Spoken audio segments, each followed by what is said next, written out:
Namaskar and welcome to Defense Chronicle India. Today's edition is a thrilling blend of battlefield breakthroughs, international power plays, and one very stylish Kamal Hassan. From Tejas hunting down a JF-17 in the dark skies, to Pakistan's failed blitz plan, to MR Sam turning the air into a no-fly zone. We've got it all. In an electrifying moment during the opening night of operations, India's indigenously developed FOC-configured Tejas jet locked onto a Pakistani JF-17 using its BVR, Beyond Visual Range, radar. Although a missile wasn't fired due to strict rules of engagement, the JF-17 was forced to back off. This wasn't just a radar lock, it was a statement. Desi jet, Desi dominance. Chief of Defense Staff General Anil Chauhan revealed a startling secret. Pakistan launched Operation Banyan al-Marsus on May 10th, planning to bring India to its knees within 48 hours. Instead, their grand strategy collapsed in just 8 hours. India's swift counterforce operations exposed the illusion of Pakistani preparedness, leading to their rushed call for a ceasefire. The Asian Development Bank has approved an $800 million loan for Pakistan. But here's the real question. Why do global institutions like the ADB, IMF, and World Bank soften their lending terms whenever Pakistan escalates tensions with India? Is it pressure from Western powers, strategic sympathy, or fear of collapse in a nuclear-armed state? India's MRSAM system proved its worth in battle. It not only intercepted the incoming Fateh-2 missile, but also brought down 3 to 4 Pakistani Air Force jets. Developed in collaboration with Israel, MRSAM is now seen as a game-changer, protecting India's skies with speed and precision. Former Russian President Dmitry Medvedev, now Russia's Security Council Deputy Chair, made a chilling proclamation: "Those who must be eliminated will be." With these words, he ruled out any peace talks with Ukraine. Russia's message is clear: no compromise, only victory. In an irony that defies logic, Pakistan has been appointed as Vice Chair of the United Nations Counter-Terrorism Committee. Yes, the same country that has long been accused of sheltering terror outfits.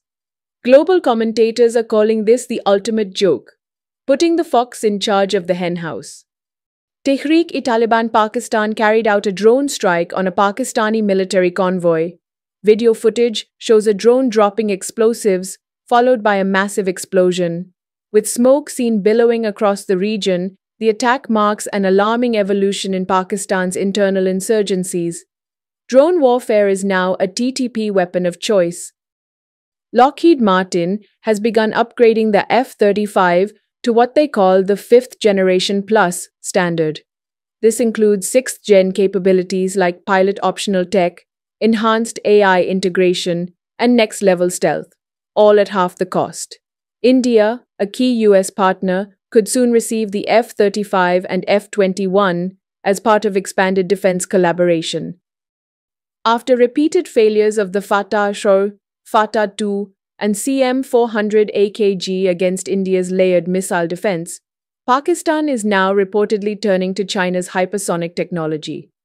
But desperation doesn't equal capability. India's shield remains strong, and the message is clear: no easy breakthroughs here. In Istanbul, Russia offered to return the remains of 6,000 Ukrainian soldiers. President Zelensky declined, casting doubts on Russian intentions. Moscow's response was brutal. Spokesperson Maria Zakharova said, quote, "Ukrainians are of no need to their leadership, dead or alive." The war of words reflects the deeper war of wills. US President Donald Trump claimed he spoke to Vladimir Putin for 75 minutes following Ukraine's drone strike on docked Russian jets. Trump said Putin will respond, and both men agreed that Iran must never acquire a nuclear weapon. Global stakes just got higher.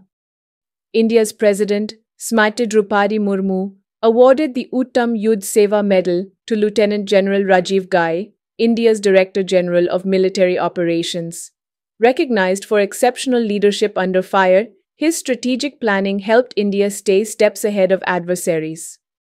In a separate incident, the TTP launched a deadly suicide bombing on a Pakistan Army convoy in North Waziristan. While casualty figures are still being confirmed, reports suggest significant damage. Pakistan's northwest remains a volatile hotspot of extremist violence. In a rare moment of honesty, Chinese defense officials admitted that their HQ-9B and HQ-16 air defense systems cannot intercept India's BrahMos cruise missile. This admission sends ripples through China's export market and reaffirms BrahMos as a fearsome deterrent in the Indo-Pacific theater. In a Make in India milestone, Rafale fighter fuselages will now be produced, for the first time outside France, right here in India. Dassault Aviation and Tata Advanced Systems have signed 4 key agreements.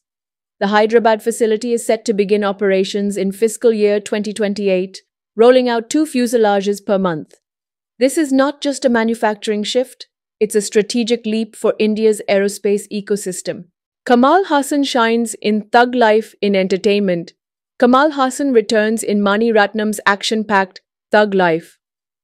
Packed with charisma, style, and a hard-hitting screenplay, Haasan's performance is getting rave reviews. And that's a wrap for today's Defense Chronicle India. If this deep dive into India's military moves and global geopolitics kept you hooked, hit that like button, subscribe, and turn on the bell icon. We're here daily with updates that matter. Until next time, Jai Hind.